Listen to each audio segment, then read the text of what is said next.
Dobrý deň, vítajte pri videu zo švédskeho jazyka o výslovnosti. Začneme od samohlások. Samohlásky môžu byť vo všeobecnosti krátke alebo dlhé. No a na ich zápis nepotrebujeme vo švédskom jazyku žiaden dĺžeň, pretože o dĺžke sa rozhodneme vždy na základe toho, že aké sú tie okolité písmená. No a teda o tej dĺžke však rozhodujeme len pri slabike, alebo respektíve samohláske s prízvukom, ktorý teda obvykle padá na prvú slabiku v rámci slova. Pri cudzích slovách teda to môže byť aj napríklad druhá alebo tretia slabika. No a teda okrem tejto slabiky s prízvukom, kde sa teda rozhodneme, že či je tá samohláska krátka alebo dlhá, no tak pri tých ostatných slabikách je tá samohláska vždy krátka. Pokiaľ teda samozrejme nejde o nejakú výnimku alebo zložené slovo a podobne. No a konkrétne teda tie dlhé samohlásky sú také, kde teda samozrejme je prízvuk, no a následuje za tým jedna spoluhláska alebo žiadna. Takže keď sa pozrieme na naše príklady, že tála, tak tu vlastne máme Ačko dlhé, pretože nasleduje iba jedna spoluhláska L. Potom skúla, takže tu vlastne tiež máme dlhé Účko, teda napísané O, ale teda čítame U, keďže následuje iba jedna spoluhláska, takisto aj hýra, tiež následuje iba jedna spoluhláska. No a podobne máme aj ďalšie slova, kde však teda ten prízvuk nie je už na prvej slabike, avšak teda ten systém je rovnaký, čiže besök, studera, história. Prízvuk je síce inde, ale následuje vždy iba jedna spoluhláska. Čiže v rámci besök teda k, studera, r a história, teda iba jedna spoluhláska r. Pri krátkych samohláskach teda tam nasledujú obvykle teda dve alebo viac spoluhlások. Toto pravidlo samozrejme nie je 100%, ono platí tak na 90 až 95%, ale teda je dôležité tieto pravidlá poznať, aby sme sa vedeli od niečoho odraziť, ale teda nájdú sa aj nejaké výnimky. Takže pozrieme príklady, čiže kat, tak, papa. Teda tu všade nasledujú dve spoluhlásky. No a potom ešte ďalšie príklady. Nummer, kafe, fisk. Takže tiež nasledujú dve spoluhlásky, čiže dve MK, dve FK alebo SK. No a už konkrétne teda k tomu, ako sa čítajú tie jednotlivé samohlásky. Takže prvé máme Ačko. Krátke A sa číta podobne ako v slovenčine. Takže máme opäť príklady tak, nad, kat. Avšak teda dlhé A je tam teda taký zvuk medzi A a O, ktorý teda môže byť v niektorých slovách viac, v niektorých menej počuť, ale teda nie je to úplne naše štandardné A. Čiže bro, tak, vára. V tom slovíčku bro teda tak veľmi silno to počuť obvykle teda, že to je už smerom k O, a teda pri týchto ďalších dvoch príkladoch to bolo trochu menej počuť. Potom samohláska či krátke je opäť podobné ako v slovenčine, napríklad Elva, Svenska, nej. No a dlhé teda má mäkšiu výslovnosť. To znamená, že je tam také akoby nejaké slabé j vyslovované, ktoré teda opäť môže byť počuť alebo aj nie. Čiže viet, heter, brev. Samohláska I. A opäť krátke I je podobné ako v slovenčine, čiže fisk, winter, hita. No a dlhé I je o niečo mäkšie a môže byť aj také trošku tzv. Napätejšie než v slovenčine. A ví, vín, bíl. Avšak teda ten rozdiel proti slovenčine pri tom aj krátkom, aj dlhom i nie je nejaký zásadný. No, samohláska O, tam už je to zaujímavejšie, teda tam môže byť výslovnosť O alebo U. Neexistujú na to nejaké konkrétne pravidlá, avšak teda 80, možno aj 90% slov sa vyslovuje teda ako U, alebo teda Očko sa tam vyslovuje ako U.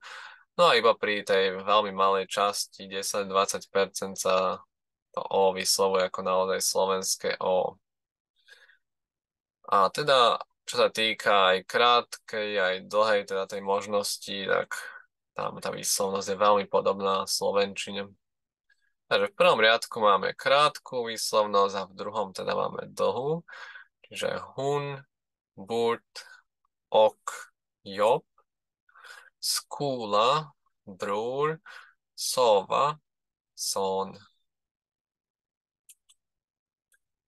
Tam v samohlásku U tu vlastne čítame vždy ako nemecké Ü, to znamená teda s prehláskou.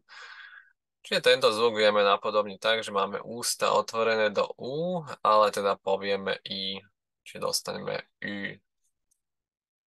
A máme teda také gulaté ústa. Takže príklady. Hund, fül, gült, kühl, hüs, fül. Ďalej máme Y.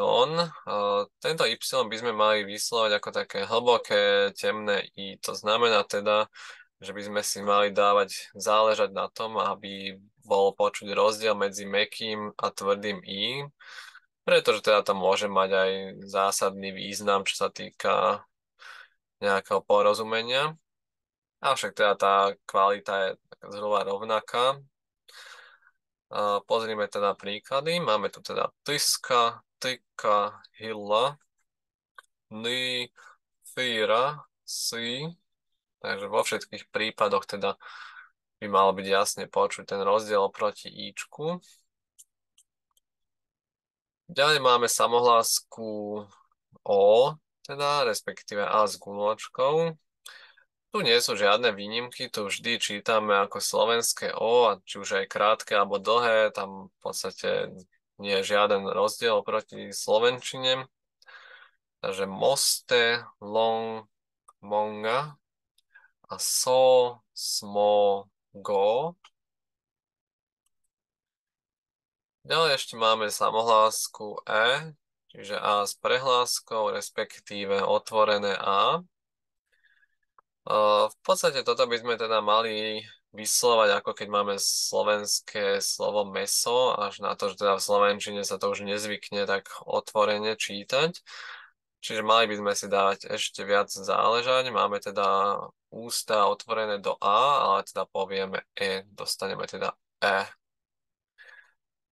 Čo sa týka teda, krátkosti alebo dlhosti, tak vlastne v krátkom tvare je otvorené to A, teda v dlhom tvare je to ešte otvorenejšie.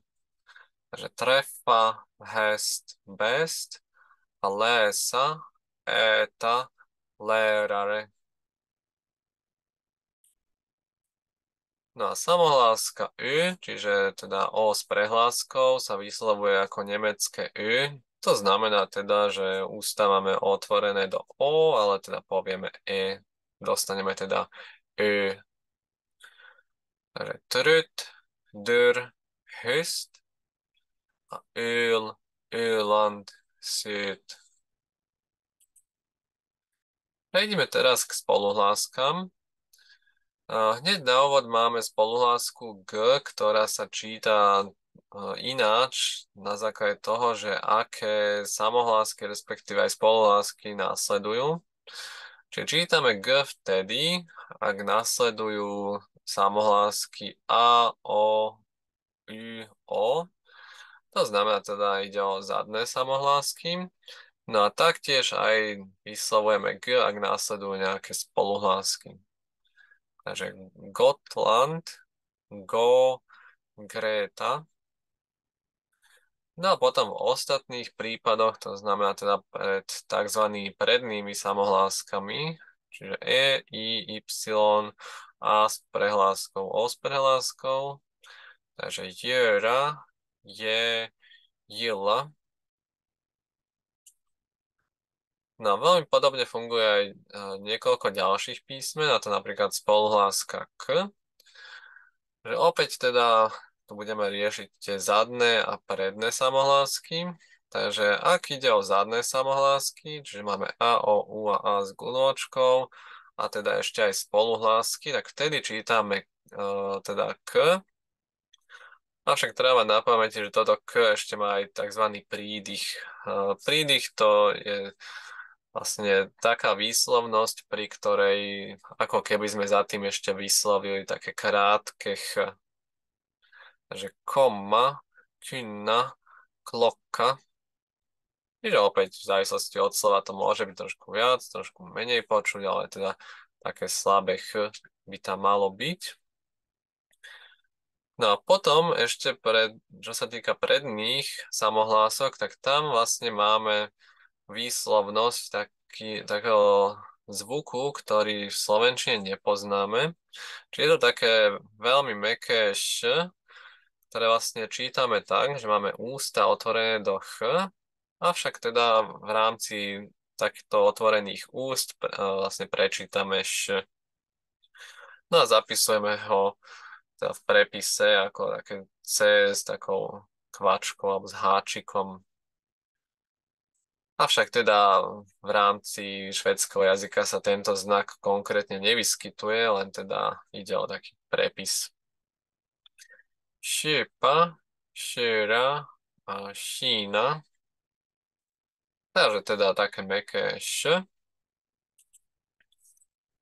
Ďalej nasledujú spoluhlásky P alebo T, ktoré teda nie sú až tak veľmi špeciálne. Vlastne jediný rozdiel proti slovenčine je taký, že sa tu tiež nachádza ten tzv. Prídych. No a teda vyslovujeme tam také slabé ch, ako keby. No a teda vlastne môžeme povedať, že ide o tri spoluhlásky, ktoré takto fungujú, čiže K, ktoré sme už mali pred chvíľkou, a ešte P a T. Takže papa, Peter a po, tak, tok a týr. Ďalej nasleduje spoluhláska R, ktorá sama o sebe má inú kvalitu, to znamená, že je čítaná tak hrdelne trochu ako R, čiže nejde o také štandardné slovenské R. No a teda okrem toho, že má inú kvalitu, tak ešte v niektorých ďalších kombináciách toto R je oslabené. Čiže keď je teda R v kombinácii s D, čiže RD, potom RL, RN, RT, tak v týchto prípadoch teda to R je oslabené. No a v kombinácii RS, teda nielen, že to R je oslabené, ale ešte to S čítame ako Š. To vlastne sú tie príklady dole. Takže prvé tri príklady sú len teda, čo sa týka tej kvality toho R, čiže far, more a spelar. No a potom ďalej máme to oslabené R, čiže borta, lerda, barn. No a potom ešte to RS, čiže tožda, universitét a first. No a ešte R sa môže vyskytnúť aj v kombinácii R, G, L, G.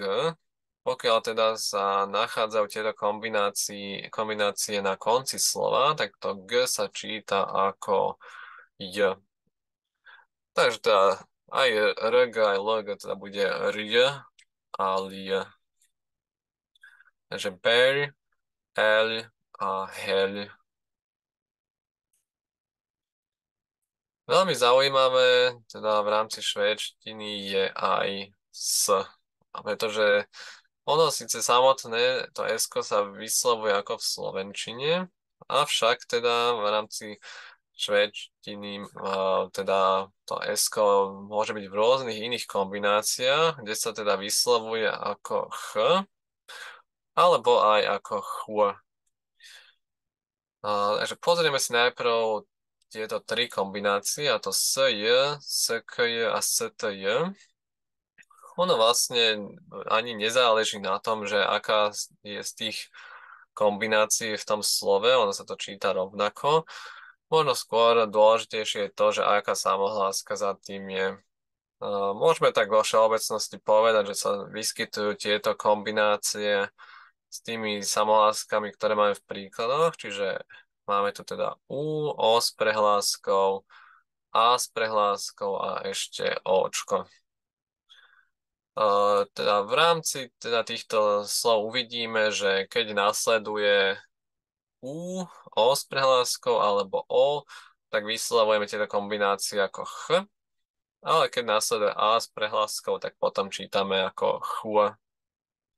Je teda Ch a také U. Takže Chy, Chvelv, Chwerna, Chy, Chyk a Churta. Takže vlastne v rámci príkladov chvelv a chwerna sme mali ch a v ostatných prípadoch bolo ch.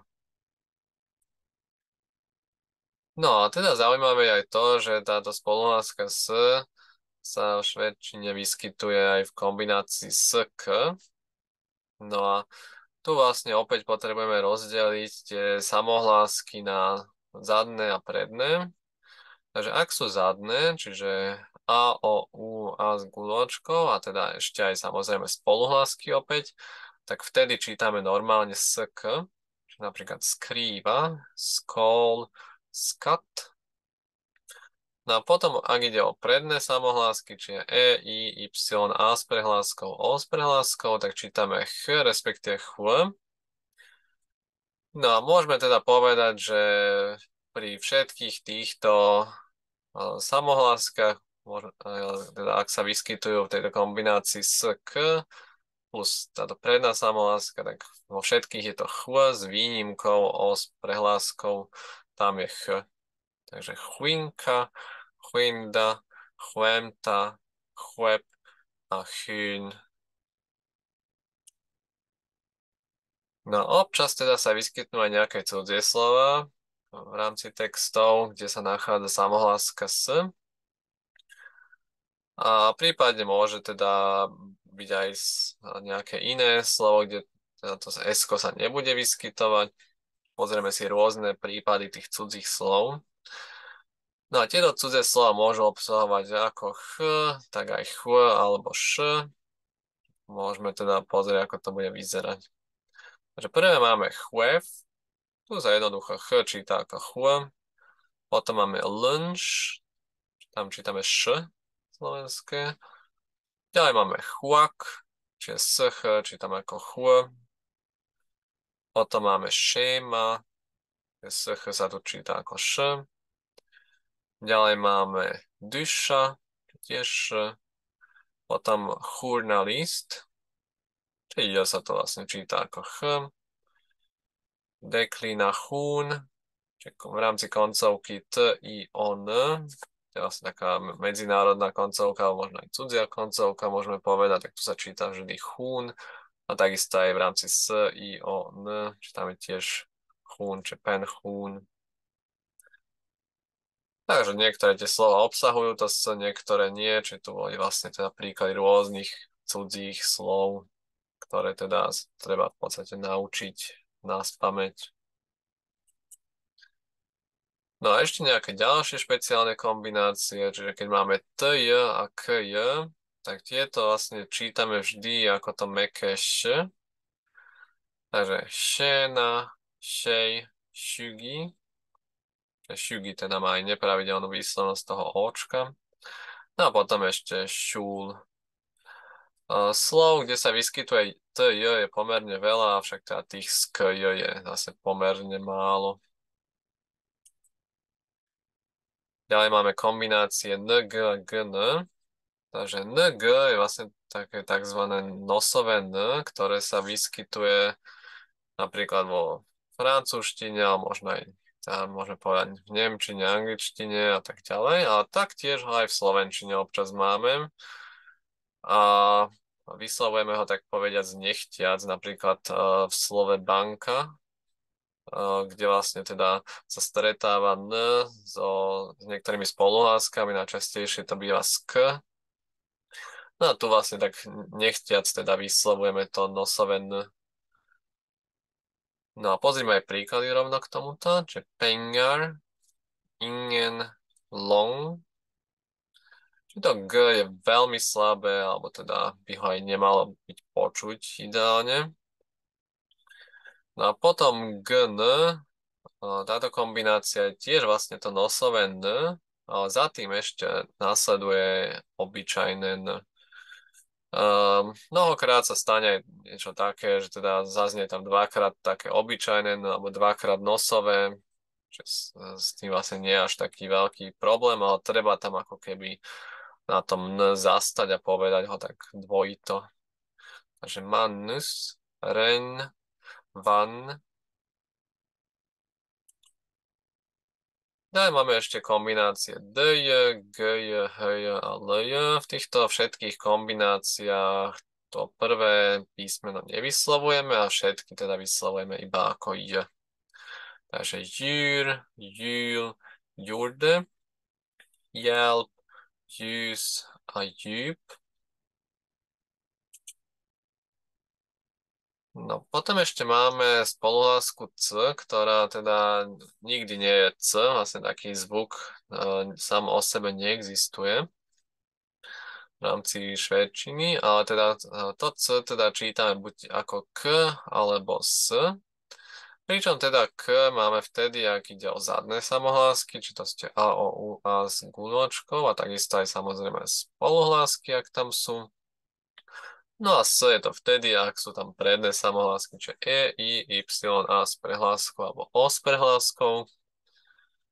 No a potom teda ešte môže nastať tzv.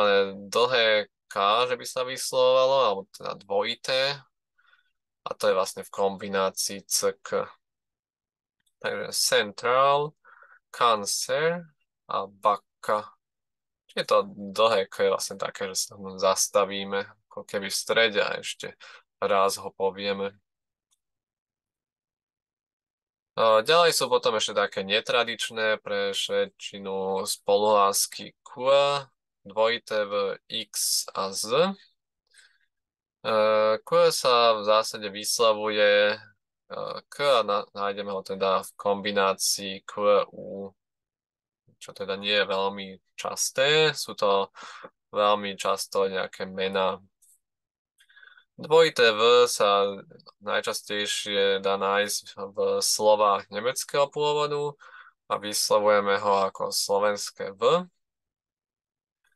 X teda vyslovujeme ako KS, no a potom Z by sme mali vyslovať ako S. Takže Lindqvist, Wienerbröd, Lexa a Zebra. No a ešte na záver by sme si mali povedať niečo o intonácii. Čiže v rámci švédskeho jazyka máme dva typy intonácie. A to bežnú intonáciu a stúpavú intonáciu. Čiže pozrime sa najprv na tú bežnú. Bežná intonácia sa vyskytuje pri jednoslabičných slovách, no a takisto aj pri slovách zakončených na R, L, N. Takže príklady máme kommer, ekonóm, fenster, book. Čiže vlastne to je taká intonácia, ktorú môžeme nájsť aj v slovenčine. No a potom taká intonácia, ktorá nie je teda pre Slovákov známa, a to je teda stúpavá intonácia. Čiže ide o takú intonáciu, kde ešte teda na konci slova akoby čiastočne stúpame s hlasom vyššie. No a tu vlastne ide o viacslabičné slova najčastejšie a zvyknú mať teda prízvuk na prvej slabike. Samozrejme tieto pravidla nie sú 100%, ale teda môžeme sa o nich veľmi dobre opäť odraziť. Takže kärlek, träffar, pojke. Takže tu sme o všetkých tých slovách videli na záver, že ešte teda došlo k takému zdvihnutiu hlasu. No a čo sa týka intonácie, môžeme povedať teda, že nie je až taká zásadná pre porozumenie, avšak teda ak chceme znieť ako naozajstní Švédi, aby teda nebolo počuť, že sme cudzinci, tak je potrebné pracovať aj na intonácii a teda všímať si, aká intonácia kde je a teda obvykle aj učebnice alebo lepšie slovníky teda nájdu, alebo môžeme nájsť informácie o intonácii. Ďakujem za pozornosť.